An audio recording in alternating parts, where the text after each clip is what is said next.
नमस्कार प्यारे साथियों, मैं हूं आपका दोस्त कौशल प्रजापति। स्वागत करता हूं आपका अपने YouTube चैनल रोशन मुक क्लास में। दोस्तों, मैं आज आपको लेकर आया हूं क्लास 10th गणित के 2025 बोर्ड एग्जाम के लिए कुछ ऐसे इम्पोर्टेंट क्वेश्चन जो कि आपके 2025 के बोर्ड एग्जाम में पूछे जा सकते हैं।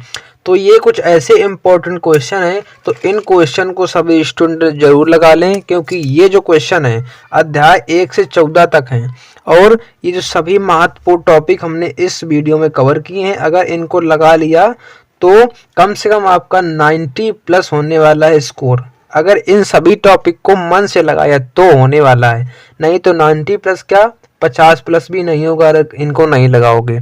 तो इन क्वेश्चन को जरूर लगा लें। तो सबसे पहला हमारा क्या दिया है, जो आपका 1 मार्च का पेपर होगा उसमें 100% इसी टॉपिक से पेपर उठाए जाते हैं। वो टॉपिक कौन कौन से हैं? तो सबसे पहला चैप्टर हमारा वास्तविक संख्याएं। क्या है हमारा? वास्तविक संख्याएं। तो इस चैप्टर में हमको क्या क्या पढ़ना है? ज़्यादा कुछ नहीं पढ़ना। सबसे पहले आपको एलसीएम तथा एचसीएफ भाई साहब पढ़ लेना, वेरी वेरी इंपॉर्टेंट है, परीक्षा में हर बार आता है एलसीएम एंड एचसीएफ, बस ठीक। और दूसरा क्वेश्चन, सिद्ध कीजिए कि √5 √2 √7 3 + 2 √2 7 √3 एक अपरिमेय संख्या है। भाई साहब इतनी संख्या कर लो ना, बहुत इतना, बस इतने में आपका क्वेश्चन फंस जाएगा। बस आपको यही दो टॉपिक इस चैप्टर से कंप्लीट करने हैं, एक तो एलसीएम एंड एचसीएफ और दूसरा सिद्ध करने वाला एक क्वेश्चन आता है, वो कोई वेरी वेरी इंपॉर्टेंट रहता है। ये वाला सिद्ध करने वाला जो क्वेश्चन है वेरी वेरी इंपॉर्टेंट है। तो ये दोनों क्वेश्चन को जरूर लगा ले बिल्कुल अच्छे तरीके से। एलसीएम एंड एचसीएफ बिल्कुल वेरी वेरी इंपॉर्टेंट है। इसके बाद हमारा दूसरा चैप्टर आ जाता है, कौन सा? दूसरा चैप्टर हमारा क्या दिया है? बहुपद। अब इस भाई साहब बहुपद चैप्टर से हमारा क्या पूछा जाता है, यहाँ देखेंगे, शून्यकों का योगफल। शून्यकों का योगफल, शून्य का आपको दो दिए रहते हैं, एक तो अल्फा एक तो बीटा, उनका योगफल मतलब जोड़ निकालना होता है। क्या? जैसे -x का गुणांक, यहाँ पर माइनस दिया रहता है x का गुणांक और बटे में x² का गुणांक। अब इसका बेसिक सा फार्मूला हम देखें तो माइनस का b/a क्या होता है? माइनस का b/a। जैसे हमारा एक बहुपद दिया, जैसे मान लो एक बहुपद दिया 4x² + 2x - 4, ये आपको बहुपद दिया है। अब इसके शून्य दिए रहते हैं, शून्यकों का योगफल निकालना होता है। तो इसमें कैसे निकालेंगे शून्यकों का योगफल? तो क्या करेंगे, यहाँ पर x का गुणांक, अब यहाँ पर x का गुणांक क्या लिखा है? 2 लिखा है तो 2 करेंगे। x² का गुणांक क्या लिखा? 4, तो 2/4 और माइनस इसमें लगा तो यहाँ पर माइनस लगा देंगे, तो माइनस का 2/4 यहाँ पे निकल के आएगा, ठीक। अब ऐसे ही होता है शून्यकों का गुणनफल, तो उसमें अचर पद हमारा -4 दिया है और x² का गुणांक, तो c/a ये वाला हो जाता है। तो वेरी वेरी इंपॉर्टेंट फार्मूला है, इस फार्मूले से जितने भी क्वेश्चन बन सकते हैं तो उनको जरूर लगा लेना सभी स्टूडेंट। इसके बाद हमारा अगला दिया है, एक द्विघात बहुपद ज्ञात कीजिए जिसके शून्यक अल्फा एंड बीटा है। भाई साहब दो शून्यक दिए रहते हैं, अब इन शून्यकों से आपको बहुपद निकालना होता है। तो बहुपद कैसे निकालेंगे भाई? तो देखेंगे यहाँ पर, तो एक बहुपद निकालने का सिंपल सा फार्मूला होता है, कौन सा? px = x² - alpha + beta × x plus alpha × beta. तो भाई साहब ये वाला फार्मूला लगाओगे और अल्फा प्लस बीटा के मान रखोगे और अल्फा × बीटा के मान रखोगे, तो आपका फट से आपका एक द्विघात बहुपद निकल के आ जाएगा। इतनी बात सभी को क्लियर होगी बिल्कुल अच्छे तरीके से। तो आपके इन 3 टॉपिक से इसमें क्वेश्चन पूछे जाते हैं, एक तो शून्यकों का कौन सा योगफल और एक तो शून्यकों का गुणनफल हो गया और दूसरा आपका बहुपद ज्ञात करने वाला, ठीक। तो इनको जरूर लगा लेना, इनसे जितने क्वेश्चन बन सकते हैं उनको लगा लेना। इसके बाद तीसरा चैप्टर हमारा दो चर वाले रैखिक समीकरण युग्म भाई साहब दिया है। अब इसमें क्या पूछा जाता है वो देखेंगे। देखो यहाँ पर हमने लिखा है, क्या लिखा है? केवल एक हल होता है, ये कंडीशन आपको दी गई होती है, केवल एक हल होता है यदि L तथा M प्रतिच्छेदी रेखाएं हैं। अब मान लो यहाँ पर एक दिया है ग्राफ, ये आपका ग्राफ दिया है, ये होती है आपकी x अक्ष, ये होती है y अक्ष। अब यहाँ पर दो रेखाएं L और M, ये रेखाएं प्रतिच्छेदी होंगी, मतलब एक दूसरे को काटेंगी। कैसे काटेंगी, कैसे काटेंगी? तो जैसे मान लो एक रेखा यहाँ से निकलती है एल ये वाली, और एक रेखा यहाँ से निकल जाती है ये वाली।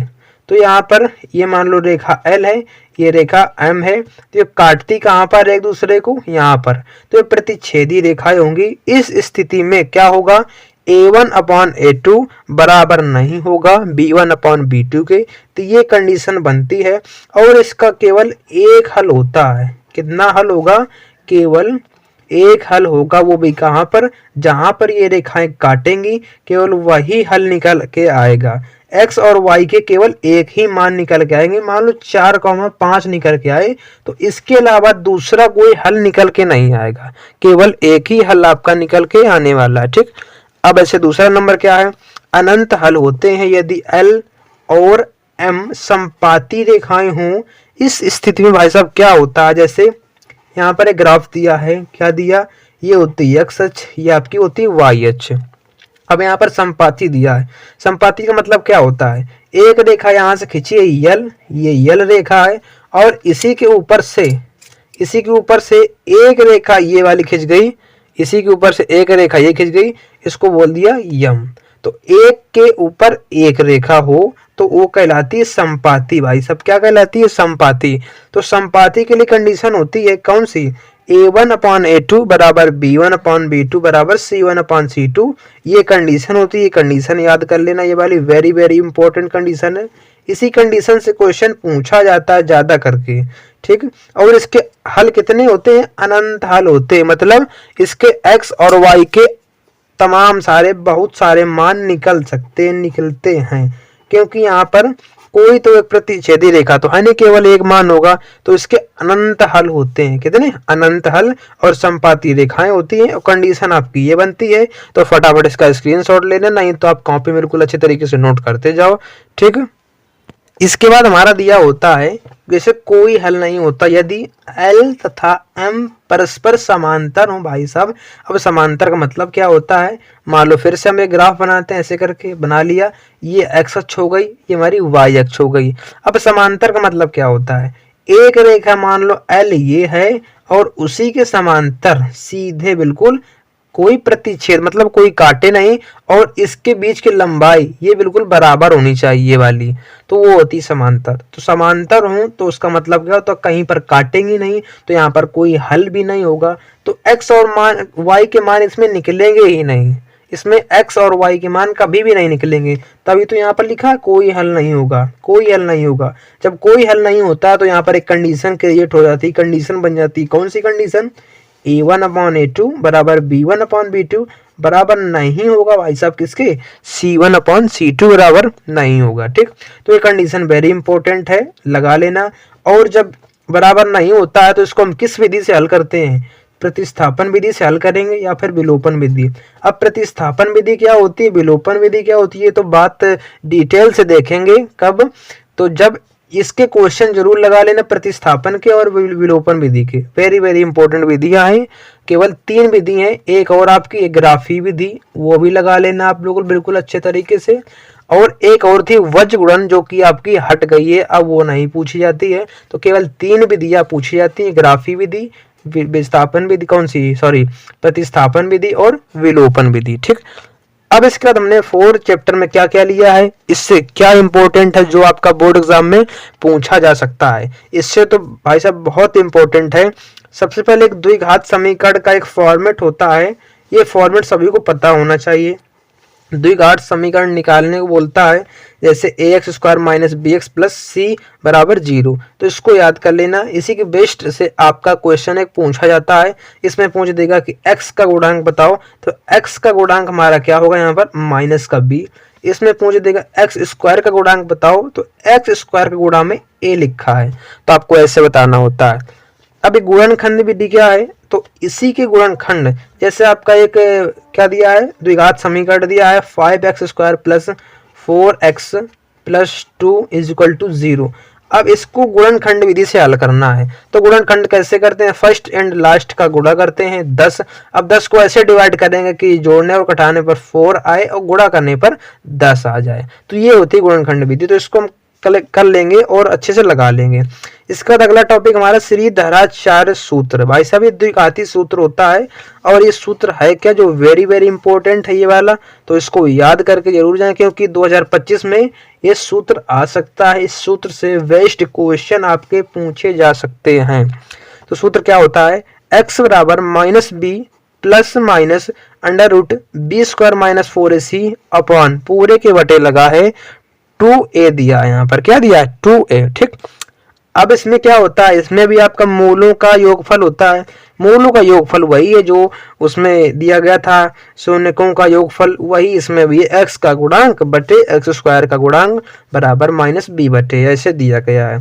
इसके बाद मूलों का गुणनफल दिया है, क्या है अचर पद बटे एक्स स्क्वायर का गुणांक मतलब c बटे a दिया है, जो कि उसमें भी दिया था अल्फा इंटू बीटा में दिया था, वही सिस्टम इसमें भी है।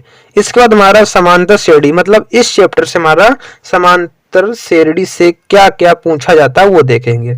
तो सबसे पहले आपको पता होगा इसमें एक टर्म्स होता है a और d और l। भाई साहब a का मतलब होता है प्रथम पद और डी का मतलब होता है सार्वअंतर मतलब सार्वांतर, और अंतिम पद क्या होता है एल होता है। जैसे अब कैसे समझोगे, जैसे हम यहाँ पर एक सीरीज दी गई है, सीरीज क्या है जैसे 1 2 3 4 डॉट डॉट डॉट, ठीक। अंतिम पद हमारा 10 दिया है, ठीक, ये दिया गया है। अब प्रथम पद मतलब पहला वाला पद हमारा ए, इसको ए बोलेंगे।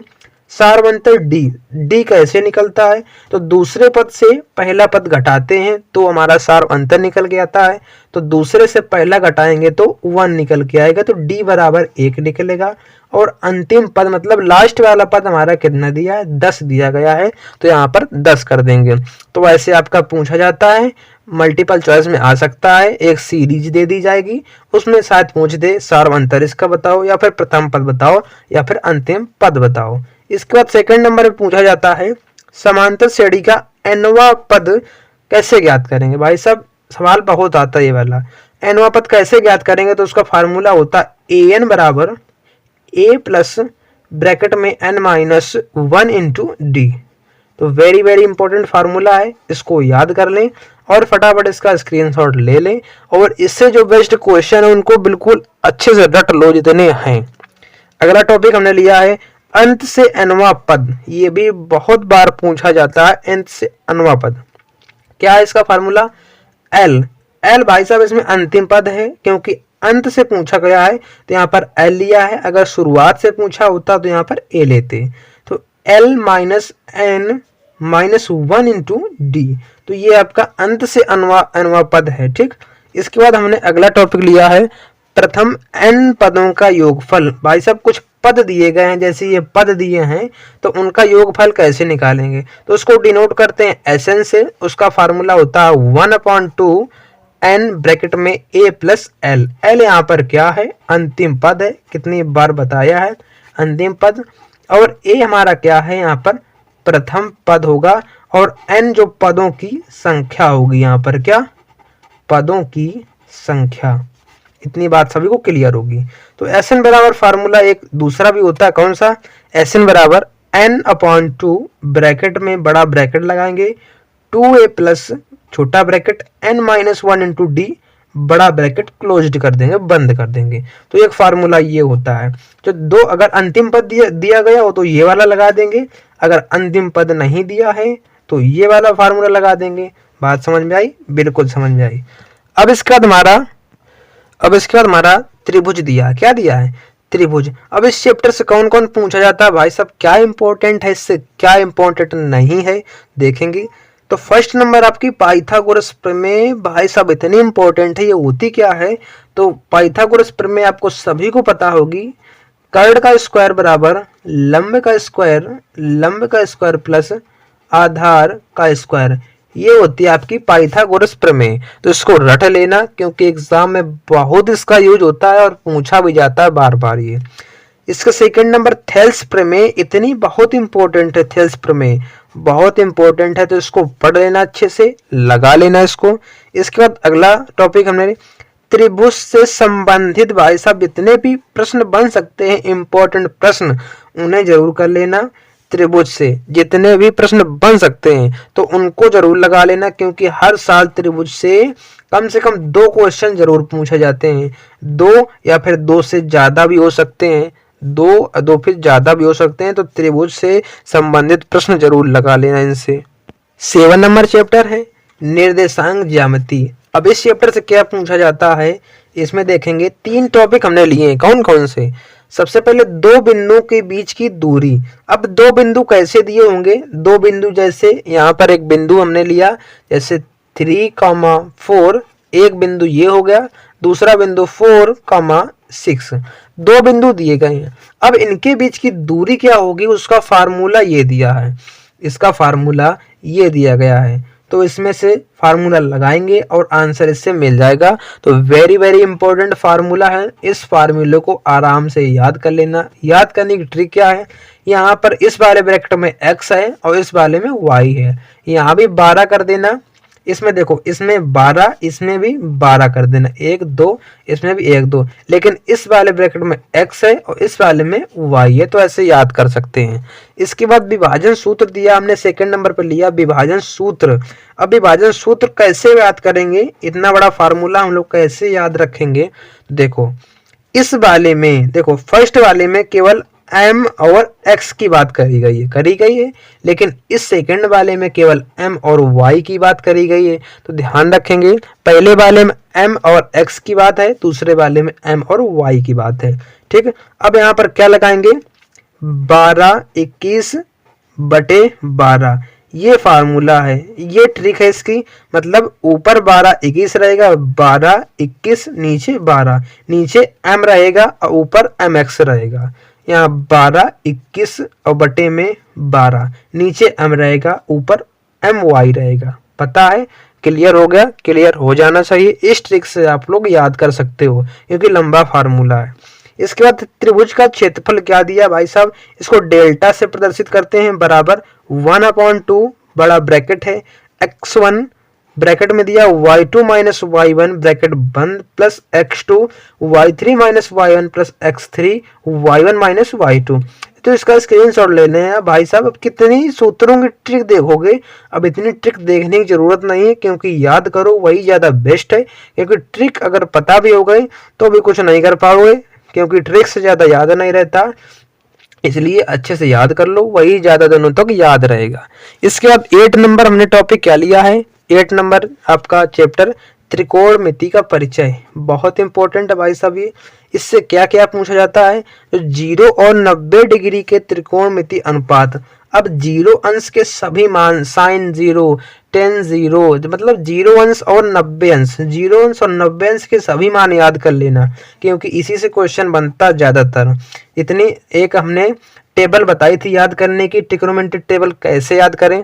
अगर जिन्होंने नहीं देखी है तो यूट्यूब पर जाइए और सर्च करिए ट्रिग्नोमेट्री टेबल याद करने की ट्रिक, रोशन मूक क्लासेस पीछे डाल देना तो ट्रिक आ जाएगी और याद कर लेना उसको।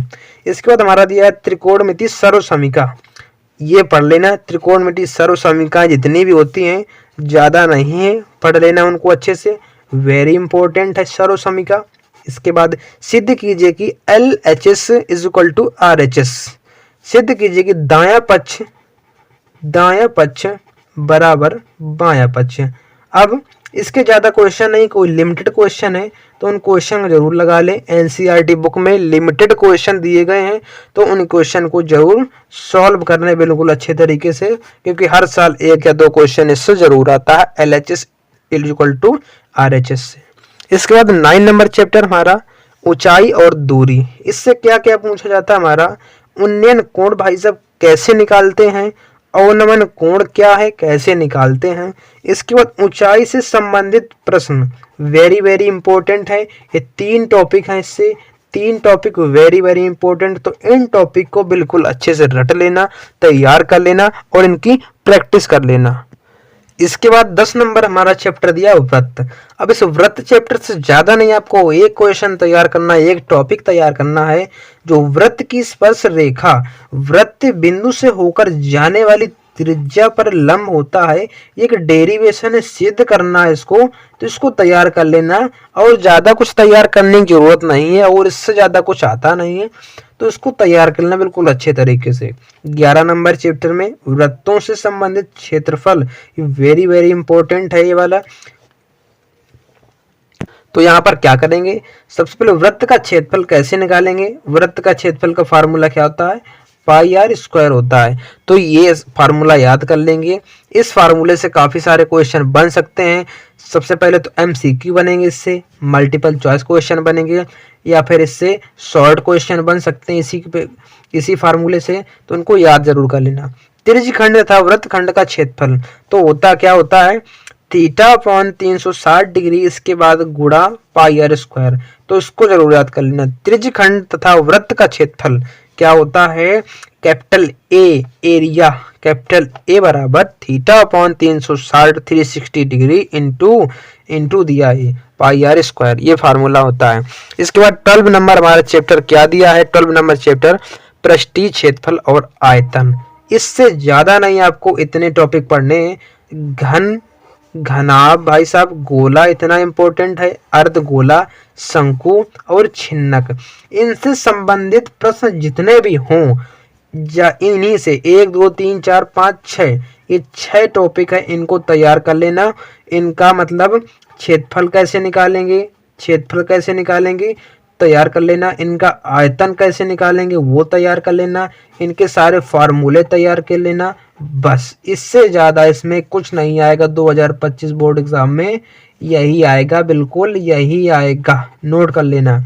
इनसे ज्यादा कुछ नहीं तैयार करना, बस यही केवल कर लो। इसके बाद हमारा सांख्यिकी चैप्टर दिया है। इसमें वर्गीकृत आंकड़ों का माध्य कैसे निकाले भाई साहब, माध्यिका कैसे निकालते हैं एंड बहुलक कैसे निकालते हैं। बस 3 टॉपिक आपको इसमें तैयार करने, माध्य, माध्यिका एंड बहुलक। वेरी इजी है ये, बहुत इजी है टॉपिक है, इसको तैयार कर लेना। और आता कितने का है, कम से कम 4 या 5 नंबर से ज्यादा का पूछा जाता है। ये 6 नंबर से कम का आता नहीं। अगर बहुलक आ गया तो 6 नंबर दे के जाएगा, 6 नंबर। इसके बाद 14 नंबर क्वेश्चन संचयी बारंबारता चैप्टर है। इससे केवल एक है, ग्राफ से संबंधित प्रश्न पूछ देता है, ग्राफ से, वो भी भूले भटके पूछ देता है, लेकिन पूछता है, जरूर पूछता है। तो इसको तैयार कर लेना बिल्कुल अच्छे तरीके से। तो हमारे जो 14 चैप्टर हैं, इसके हमने सारे इंपॉर्टेंट क्वेश्चन की बात कर ली है। अगर जिनको इसका पीडीएफ चाहिए, अगर नोट नहीं करना है, अगर इनका पीडीएफ चाहिए तो इस नंबर पर एसएमएस कर दें कि क्लास 10th, इसमें लिख देना class 10th math PDF important question, इतना उसमें लिख देना इंपॉर्टेंट क्वेश्चन। तो हम आपको जितना भी इस क्लास में इस वीडियो में बताया है उसका सारा कुछ पीडीएफ आपको हम प्रोवाइड कर देंगे। अगर जिनका नोट करने का नहीं मन है, वैसे तो ज़्यादा से ज़्यादा बेस्ट क्या है, इसमें नोट कर लें वही ज़्यादा बेस्ट है, नोट कर लें वही ज़्यादा बेस्ट रहेगा। और टाइम बहुत आपका कम बचा है, इसलिए आप लोग तैयारी करते रहिए। बोर्ड एग्जाम आपके 24 फरवरी से हैं। बोर्ड एग्जाम आपकी 24 फरवरी 2025 से आपके बोर्ड एग्जाम शुरू हैं, 24 फरवरी से। तो इन क्वेश्चन की तैयारी कर लें। ठीक, मिलते हैं ऐसी अगले वीडियो में। अगर वीडियो अच्छी लगी हो तो वीडियो को लाइक जरूर करें और शेयर करें, और हमारे चैनल को सब्सक्राइब करें जिन्होंने सब्सक्राइब नहीं किया है, और बेल आइकन को जरूर प्रेस करें। मिलते हैं अगले वीडियो में, तब तक के लिए गुड बाय।